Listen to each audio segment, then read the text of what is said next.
Ang ganda ng pack mo. Saan mo binili yan? May ganyan din kasi ako eh. Oh. Pero wag mo siyang gagamitin everyday kasi hindi mo nagsipang everyday yan. Makakape ka. Ling, afford mo na today. Last time kasi hindi. Tara, lunch tayo. Sama ka? Wag na. Baka di mo na naman afford yung kakainan namin. Afford mo?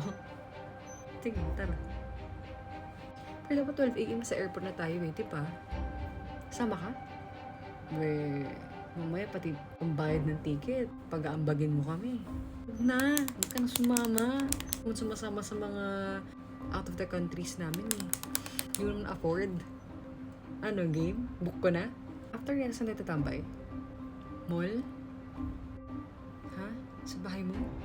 Ayoko dun eh, init-init eh. Tayo pang lamok. Gusto ba dun?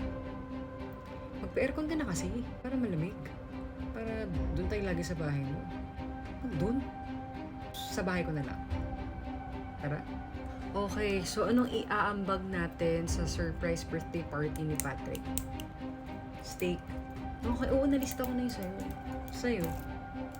Bihon? Gusto niyo ba ng bihon daw? Alam mo, i-elevate mo naman. Pasta kaya? Siguro naman may orderan ka ng pasta, di ba? Pasta na lang. Puro ka bihon eh. Para tayong namatayan. Game pasta nalilista ko na.